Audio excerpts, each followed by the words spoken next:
عامر لیاقت حسین جو کہ دنیا کے ہر فیلڈ میں ماہر تھے اور انہوں نے دنیا کے ہر فیلڈ میں کامیابی حاصل کی، لیکن اب یہ اتنی کامیابیوں کے باوجود بھی اس دنیا سے چلا گیا۔ لیکن اس کے مرنے کی ابھی تک کوئی خاص وجہ سامنے نہیں آئی، لیکن ان کے مرنے کے 4 بڑے قاتل ہیں جو آج کی ویڈیو میں آپ کو بتاؤں گا۔ دوستو، عامر لیاقت حسین نے اپنے کیریئر کا آغاز ٹی وی پر خبریں پڑھنے سے شروع کیا اور پھر وہاں سے آگے جاتی ہوئی انہوں نے پھر مذہبی پروگرام شروع کی جس میں انہوں نے ایک الگ مقام حاصل کی، اور اس کے بعد انہوں نے پھر رمضان ٹرانسمیشن کا بھی شروعات کیا اور اس کو پاکستان میں ایک الگ انڈسٹری بنایا، اور اس کے بعد انہوں نے ٹاک شو بھی کی، اس میں بھی انہوں نے کمال دکھایا، اور اس کے بعد یہ پالیٹکس میں بھی آئے اور پالیٹکس میں بھی انہوں نے اپنا کمال دکھایا، اور پھر ایک وقت ایسا بھی آیا کہ پاکستان کے ہر پارٹی عامر لیاقت حسین کو اپنے پارٹی کے اندر دیکھنا چاہتے تھے اور ہر پارٹی اس کو اپنے پارٹی سے ٹکٹ دینے کے لیے تیار تھی۔ دوستو، عامر لیاقت حسین پاکستان کے 100 مشہور شخصیات میں شامل تھے۔ عامر لیاقت حسین 2 بار قومی اسمبلی کا رکن بھی رہ چکے ہیں اور 2002 سے 2007 تک وہ قومی اسمبلی میں وزیر مملکت برائے مذہبی امور بھی رہ چکے ہیں، اور اب 2018 سے 2022 تک بھی وہ قومی اسمبلی کا رکن رہا۔ دوستو، پہلے ایک وقت تھا جو کہ ہر پاکستانی، ہر شخص، مرد و خواتین عامر لیاقت کے شو دیکھتے تھے اور اس سے بے انتہا پیار کرتے تھے، لیکن پھر جب ان کے زوال کا وقت آیا تو ان کے زوال بھی ایک بڑے ڈیزاسٹر سے کم نہیں تھا۔ دوستو، وقت کے ساتھ ساتھ ان کے ہاتھ سے چینلز بھی چلے گئے اور اس کے ساتھ ساتھ ہی سیاسی جماعتوں میں بھی ناپسند ہونے لگے۔ انہوں نے 3 شادیاں کی لیکن تینوں زوال کا شکار ہوئی۔ دوستو، عامر لیاقت حسین ایک عجیب شخص تھا جو کہ ایک طرف یہ جتنا پاپولر تھا تو دوسری طرف وہ ایک بڑے ڈیزاسٹر کا بھی شکار تھا۔ دوستو، عامر لیاقت حسین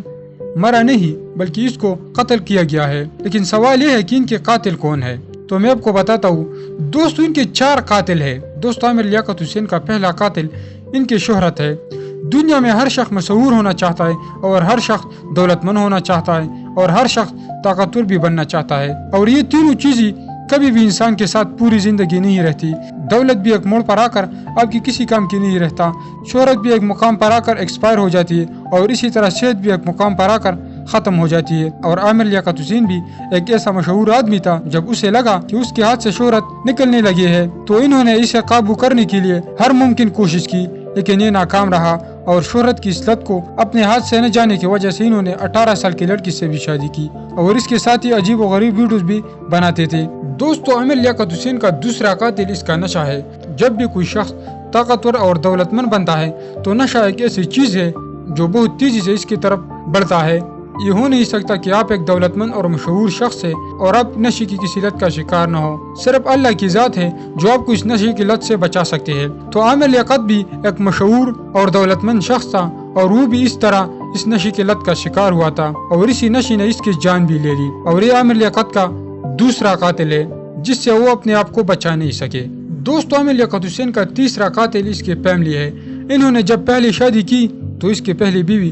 بڑی کنٹرول قسم کی عورت تھی جو کہ وہ بھی اس کے ساتھ نہیں چل سکے، اور انہوں نے ان سے بچوں سمت علیحدگی اختیار کی، اور انہوں نے پھر دوسری شادی بڑے پیار سے کیا، لیکن بدقسمتی سے وہ بھی ان کے ساتھ نہیں چل سکے، اور اس کی دوسری بیوی نے بھی اس سے علیحدگی اختیار کی، اور آخر میں انہوں نے اپنے شہرت اور دولت کو داؤ پر لگا کر 18 سالہ لڑکی سے شادی کی جو کہ وہ بھی 3 مہینے سے زیادہ نہیں چل سکے۔ دوستو، آپ کو یہ بات معلوم ہونا چاہیے کہ اگر آپ کے گھر میں سکون نہیں ہوگا تو آپ اگر بادشاہ بھی ہو، منسٹر بھی ہو، کچھ بھی ہو، دنیا کے سب سے بڑی دولت مند شخص بھی ہو، تو آپ کی زندگی ایک جہنم بن جاتی ہے، اور اسی طرح عامر لیاقت حسین کا زندگی فیملی پرابلم کی وجہ سے ایک جہنم بن گیا تھا۔ تو عامر لیاقت حسین کا تیسرا قاتل اس کی فیملی ہے۔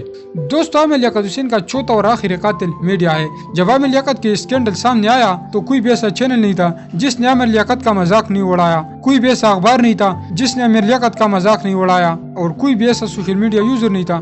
جس نے عامر لیاقت کے بارے میں لکھا نہیں اور اس کے بارے میں اس کا مذاق نہیں اڑایا۔ دوستو، سوشل میڈیا یوزر نے تو اتنا کمال کی کہ عامر لیاقت کی ایشوز ٹرینڈنگ میں چلنا شروع ہو گئی، اور سوشل میڈیا کی اس غلاظت کی وجہ سے عامر لیاقت بھی ڈپریشن کا شکار ہوا، اور اس کا اثر اس کی نفسیات پر ہوا، ان کے دل پر ہوا اور ان کے دماغ پر ہوا، جس کی وجہ سے وہ اس دنیا سے چلے گئی۔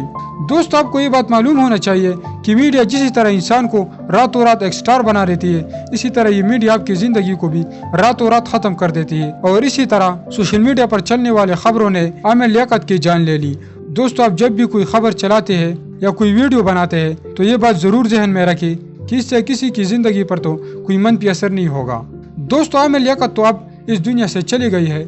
لیکن اب بھی اس کے بارے میں لوگ بہت سے باتیں کرتے رہتے ہیں۔ تو میں اب سب سے درخواست کرتا ہوں کہ عامر لیاقت جیسا بھی تھا، جو بھی تھا، وہ ان کی اپنی مرضی تھی اور اپنے اعمال تھے۔ اب خدا کے واسطے ان کو معاف کر دیں اور ان کی مغفرت کے لیے دعا کریں۔